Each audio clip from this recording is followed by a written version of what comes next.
오늘 본문 말씀은 다니엘서 2장 31절에서 45절까지 말씀입니다. 말씀이 좀 기니까 우리 서로 교독하도록 하겠습니다.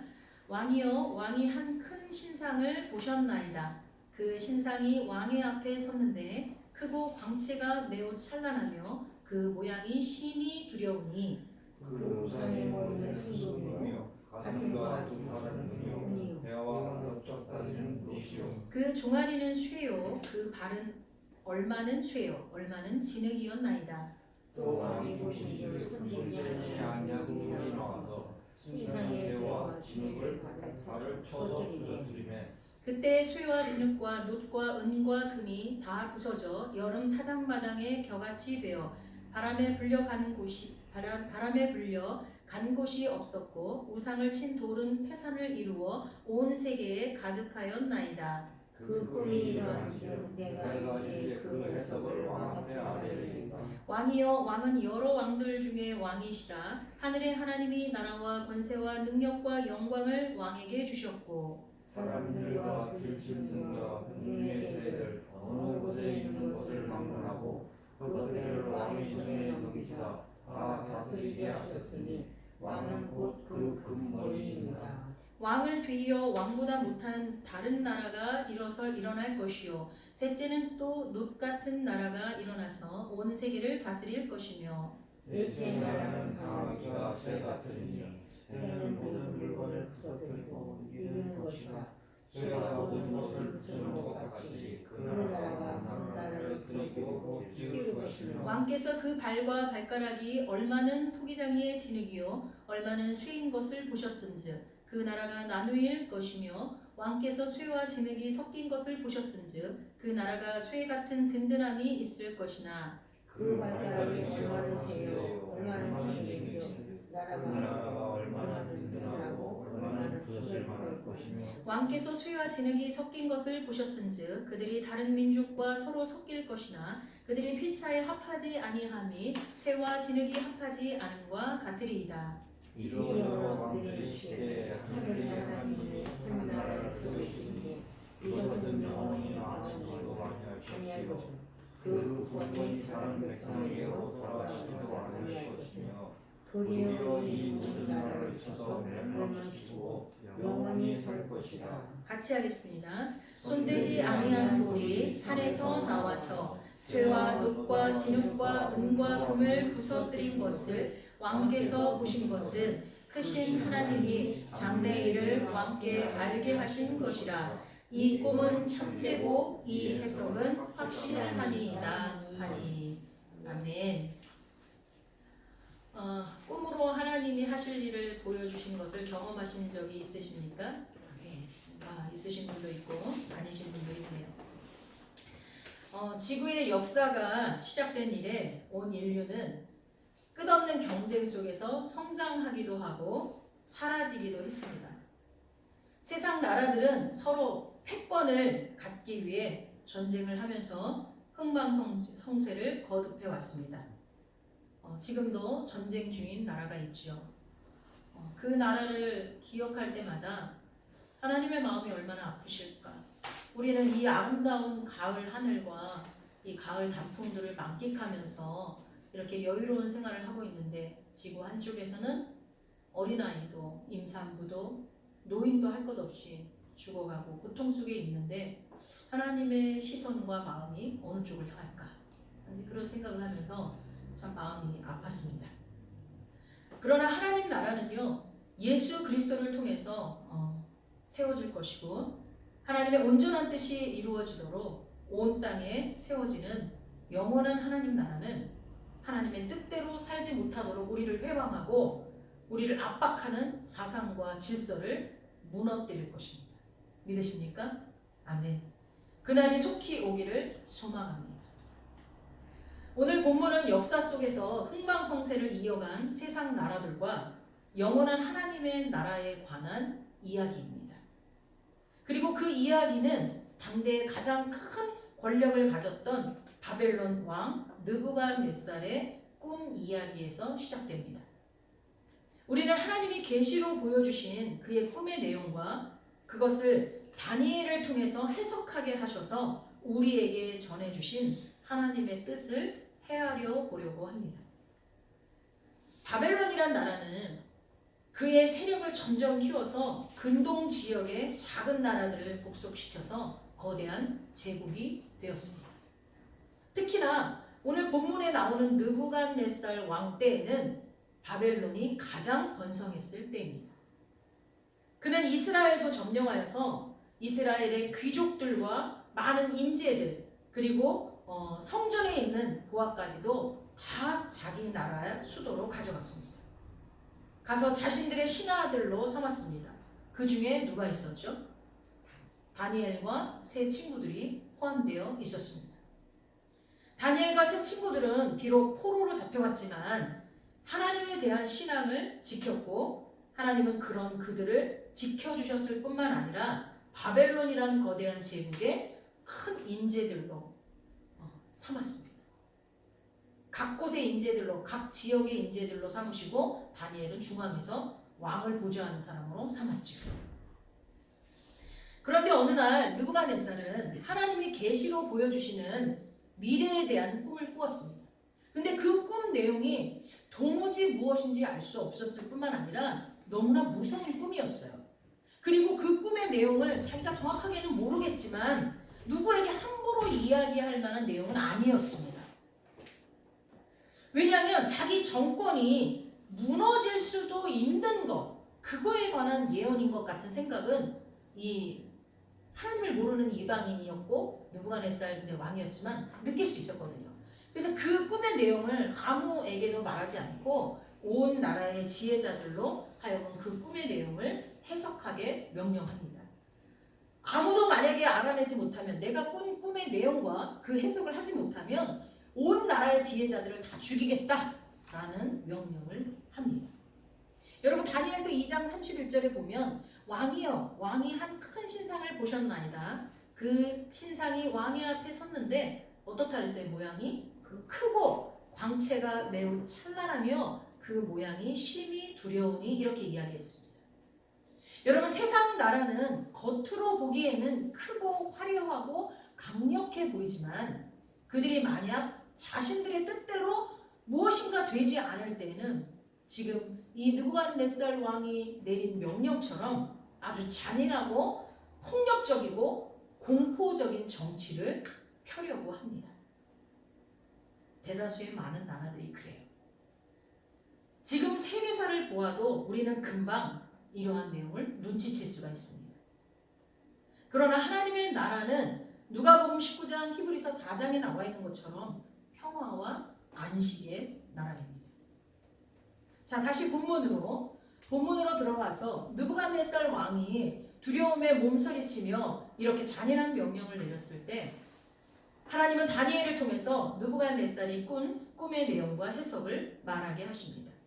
이 일이 다 지나놓고 보니까 우리는 성경이 완성된 뒤에 우리가 보니까 만약에 느부갓네살이 먼저 꿈의 이야기를 하고 다니엘이 그 꿈을 해석했다면 어떻게 됐을까요? 다니엘의 목이 날아갔을 거예요. 왜냐하면 그 꿈의 내용은 바벨론의 멸망과 새로운 나라의 흥망성쇠에 관한 이야기였기 때문입니다. 마지막에 영원한 하나님 나라에 관한 이야기도 있죠.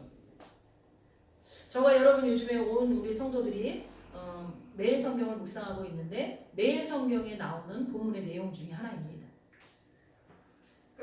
이제 그 꿈의 내용이 무엇인지 알아보도록 하겠습니다. 그 전에 먼저 우리의 인생도 어떤 일이 일어나고 나서야 그 일이 왜 그때 그 순간에 일어났는지 우리가 아는 경우가 종종 있지 않습니까? 이 일이 진행되고 있을 때는 왜 이 일이 나한테 일어나는 거야?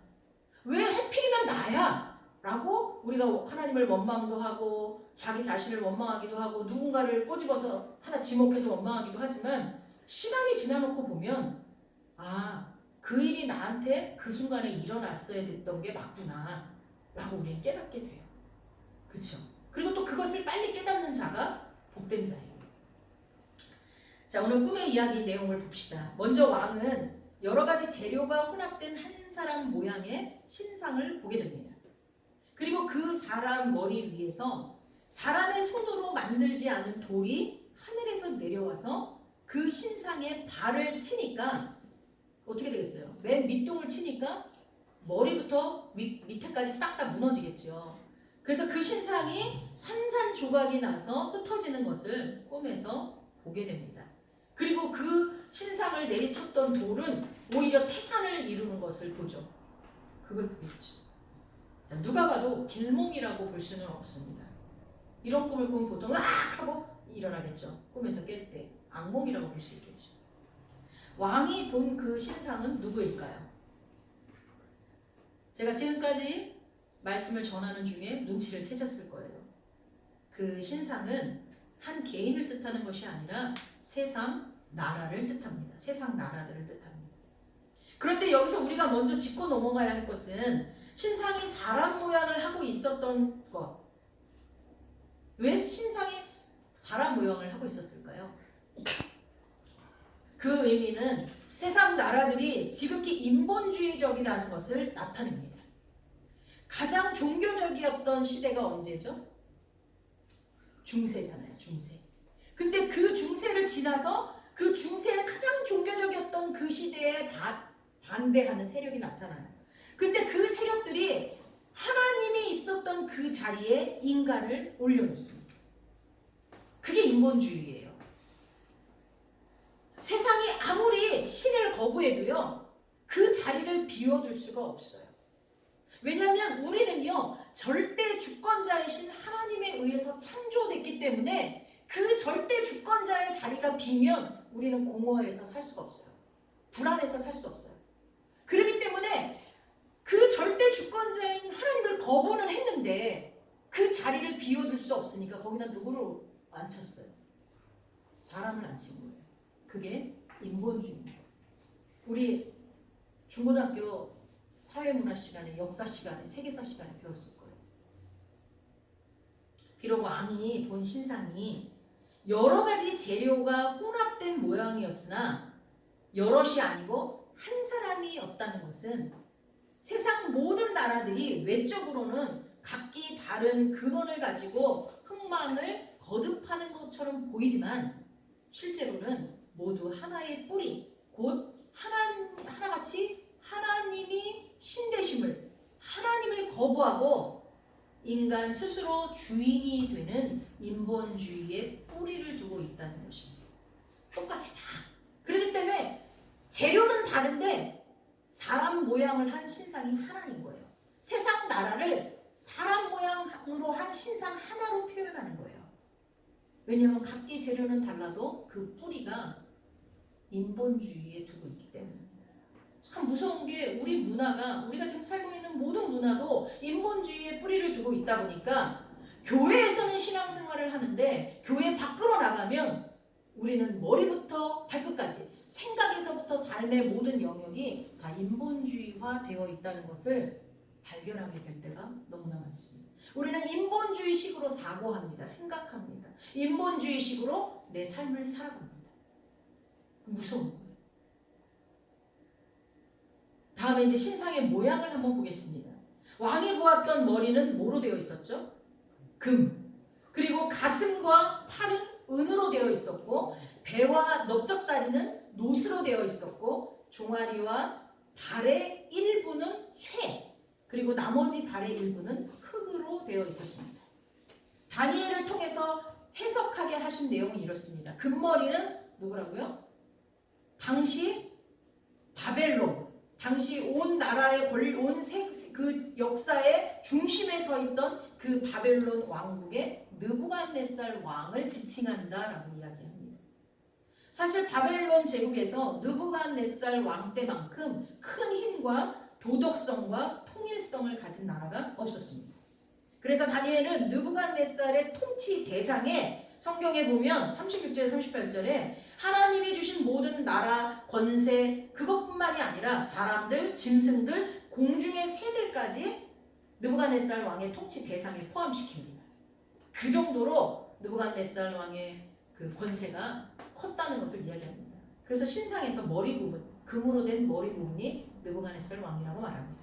다음으로 은으로 만들어진 가슴과 팔은 바벨론 뒤에 나오는 메대와 바사, 새로 이렇게 생긴 게 아니라요. 그 바벨론에서 이렇게 조금씩 나뉘면서 생겼어요. 메대가 생기고 바사가 생기고 그러다가 걔네가 페르시아 제국이 됩니다. 여러분 페르시아 들어봤죠? 그게 합쳐서 페르시아 제국이 됩니다. 그게 바로 은이에요. 은.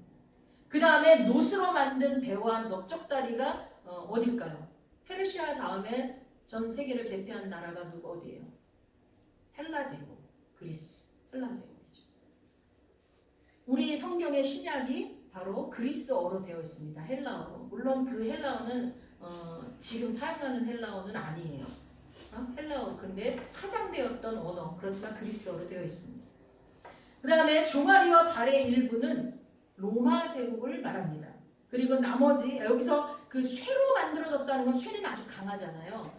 여기 다니엘서 2장 40절 쇠가 모든 물건을 부수는 것 같이 그 나라가 문 나라를 부서뜨리고 찌을 것이라고 예언해 주시거든요. 근데 그것처럼 로마 제국은요. 많은 나라를 칼로 쳐부수고 찢고 망하게 하고 우리가 잘 알고 있는 내용처럼 죄 없으신 예수님을 가장 잔혹한 처형 방법인 십자가에서 죽입니다.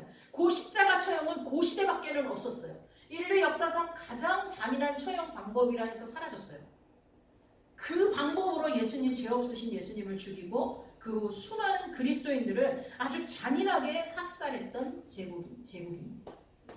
네로 황제가 역사에 보면 네로 황제가 불을 지르고 그리스도인들한테 그걸 뒤집어 씌워서 그리스도인들이 그 횃불의 불처럼 그렇게 그리스도인 십자가에 매달아서 그 횃불로 사용을 했다고 합니다.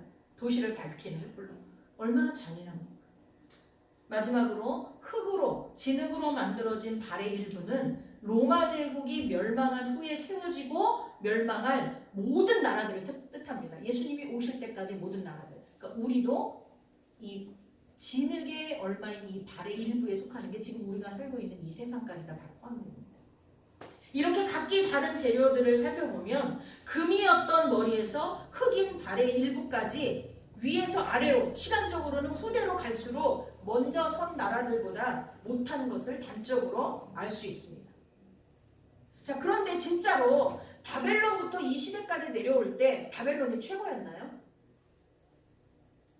아니잖아요. 권력면이나 국토의 크기면으로 볼 때 아니에요.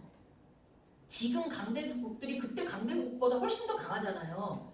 그런데 이것은 그런 면이 아니라 통합의 정도나 도덕성, 윤리적인 면 거기서 점점 뒤떨어진다는 것을 말하고 있습니다. 야, 이렇게 말하면 분명 반론이 제기될 거예요.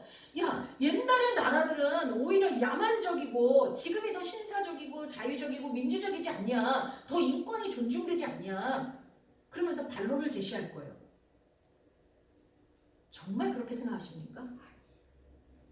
여러분, 그렇다면요. 왜 인류 역사에서 신금을 울릴 만한 누구나 인정할 만한 정말 절대적인 선한 영향력을 끼친 인물들이 왜 점점 안 나올까요?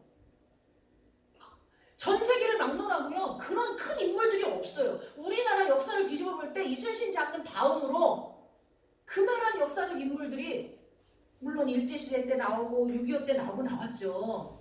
근데 이렇게 온 국민이 똘똘 뭉쳐서 기억할 만한 그런 인물들이 이제 잘 안 나오고 있어요. 우리나라만 그런 게 아니에요. 전 세계적으로 온 세상에 영향력을 끼칠 만한 인물들이 점점 사라지고 있습니다. 이렇게 통신이 발달했는데 그런 인물들이 나온다면 더 많이 빨리 알려지겠죠. 옛날보다 더 많이 알려지겠죠. 근데 나오지 않아요. 왜 점점 시대가 흐를수록 이기적이고 개인적이고 잔인해질까요? 지난주 뉴스 보니까 60대의 엄마를 사망보험금 때문에 화학물질로 죽인 딸의 이야기가 뉴스에 한 2, 3일 계속 나왔더라고요. 예전에도 살인과 살상은 아주 많았습니다. 어쩌면 지금보다 더 잔인했다고 볼 수도 있어요. 지금의 우리들로서는 도저히 이해할 수 없는 그런 상황들입니다. 그러나 그때는요. 어떤 신념 그리고 당시의 그 보편적 사상 그런 것에 의해서 생존이나 단체의 유익이라는 조금은 변명거리로 봐줄 만한 이유들로 인해서 그런 일들이 벌어지는 경우가 많았어요. 근데 지금은 좀 전에 제가 뉴스 이야기를 한 것처럼 일말의 핑계조차 되기가 부끄러운 그런 자신의 욕망과 욕심에 의해서 일어나지 말아야 할 일들이 일어나고 있다는 것입니다. 그리고 이 사실은 인류의 역사는 모든 면에서 나날이 진보한다고 말하는 진보주의적 역사가들을 부끄럽게 만드는 사실이 되었습니다. 인류의 역사는 어느 면에서는 진보하는지 모르겠지만 정신적이고 내적인 면에서는 퇴보하고 있습니다. 여러분 잘 아시죠? 오늘날 정신질환자들이 엄청 많다는 거. 5명 중에 1명이라거든요. 이젠 그걸 넘어서서 거의 6, 70%가 정신질환자라고 합니다. 여러분 요즘에 그 연예인들이 나와서 공황장애라는 얘기, 나 공황장애야, 나도 공황장애야, 나도 공황장애야 막 얘기하잖아요. 근데 사실 공황장애가 정신과에서는 굉장히 그 위험한 수준의, 이게 여러 가지 정신질환을 쭉 나열하면 상당히 높은 수준의 정신질환이라고 합니다. 근데 그거를 이렇게 오픈하잖아요. 그래서 공황장애를 오죽하면 연예인병이라고 할 정도로. 그걸 오픈한다는 건요, 좋은 면도 있어요. 자꾸 숨기고 그러는 것보다 오픈할 때 치료 효과가 빨라요. 그건 좋지만 사회적으로 볼 때 그게 그렇게 오픈이 된다는 건 사람들이 받아줄 수 있는 정도의 그 상황이 됐다는 거잖아요. 그 얘기는 나 공황장애야, 그래 나는 거기까지는 안 가도 나도 비슷해 라고 사람들이 공감한다는 이야기예요. 그러니까 정신적이고 내적인 면에서는 점점 퇴보하고 있다는 거죠. 이렇게 세상 나라들은요 점점 작아지고 약해지고 뿐만 아니라 흙과 쇠가 도저히 섞일 수 없는 것처럼요, 오늘날 사회는요 쇠처럼 강한 나라들과 흙처럼 부서지기 쉬운 약소국들로 섞여 있습니다. 근데 이게 하나가 될 수 있다고 생각하십니까? 절대 하나 될 수 없어요. 세상에 억지로 하나로 붙여 놓아도요 다 각각 자기의 실리를 추구하며 나라를 운영하지, 약한 나라를 돕기 위해서 나를 희생한다? 물론 우리 6.25 때 우리나라에 와서 희생한 군인들 너무 많죠. 근데 그 속에 정치하는 사람들은요 다 자국의 이익이 있습니다. 희생한 그 젊은이들은 너무너무 고맙고 우리가 평생을 기려야 되지만 그렇게 자기 나라의 젊은이들을 파송하는 리더들의 머릿속에는 다 각각 자기 나라의 이익이 있다는 거예요. 그렇기 때문에 결국은 하나로 합쳐지지 못하고 자멸하게 된다는 거죠. 뿐만 아니라 마지막 때는 이런 세상 나라를 누가 심판하러 오시죠? 예수 그리스도께서 마지막 심판주로 오신다고 계시록에 기록되어 있습니다. 본문 34절에 보면 손대지 아니한 돌이 하늘에서 내려와 쇠와 흙으로 섞여 있는 발을 친다고 합니다. 왜 머리가 아니라 쇠와 흙으로 섞여 있는 발을 친다는 거예요. 이게 시간적으로 쇠와 흙이 섞여 있는 게 오늘날이거든요. 예수님 오실 때 가장 근접한 나라들이 발이거든요. 거기를 치시니까 완전히 다 무너져 산산조각이 난다고 말씀하고 있습니다. 그리고 오히려 그 친 돌은 태산을 이룬다는데 그게 바로 하나님 나라입니다. 이것에 대한 해석은 44절 45절에 잘 나와 있습니다.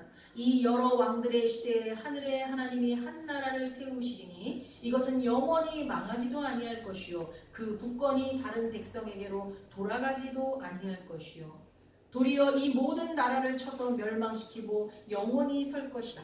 손대지 아니한 돌이 산에서 나와서, 여기 시온산이죠, 나와서 쇠와 놋과 진흙과 은과 금을 부서뜨린 것을 왕께서 보신 것은 크신 하나님이 장래일을 왕께 알게 하신 것이라. 이 꿈은 참되고 이 해석은 확실하니이다.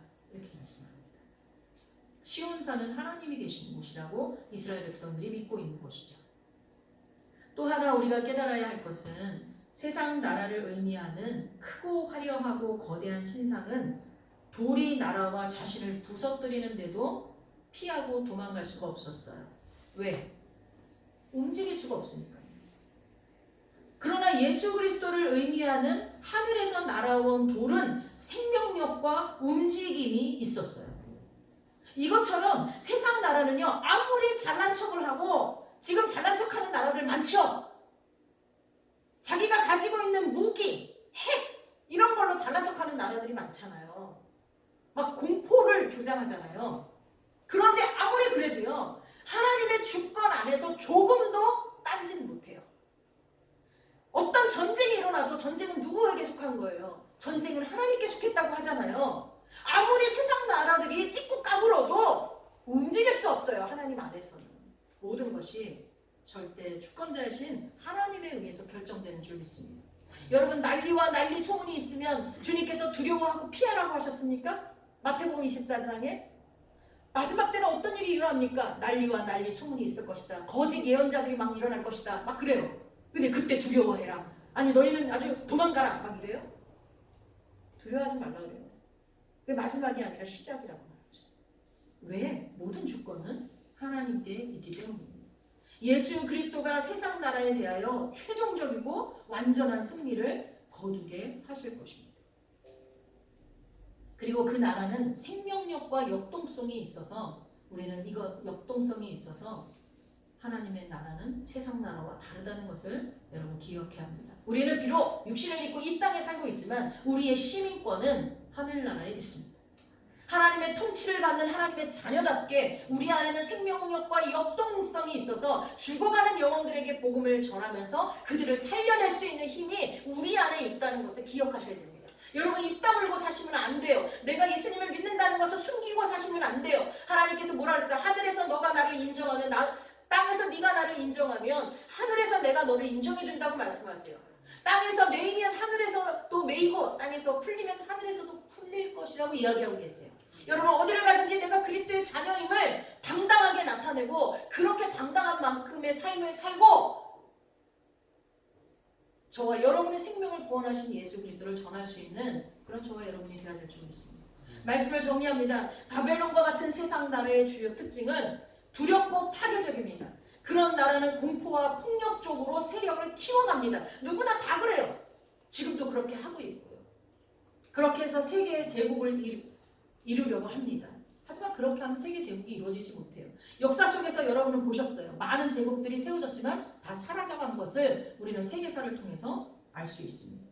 하지만 하나님 나라는 보잘것없는 돌로 비교되는 예수 그리스도를 통해서 사랑과 희생과 섬김으로 온 나라에 퍼지고 있음을 우리는 눈으로 목격하는 시대에 살고 있습니다. 여러분, 우리나라에는 기독교 인구가 줄어들고 있다고 하지만 지금 이슬람 국가인 인도네시아, 동남아 쪽에서는 가장 많은 이슬람인들이 살고 있는 인도네시아라든가 저 중동이라든가 모든 곳에 하나님 나라가 얼마나 확장되고 있는지 모릅니다.